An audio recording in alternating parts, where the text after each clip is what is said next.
Danas vas učim kako da napravite čombu koja će da bude bomba.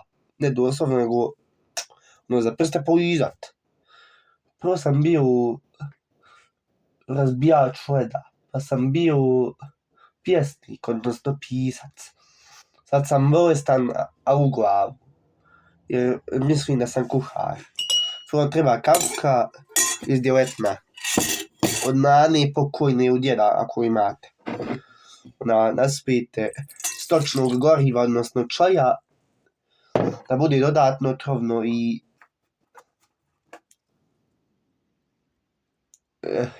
gej cigare. I sad to sve fino izmučkate.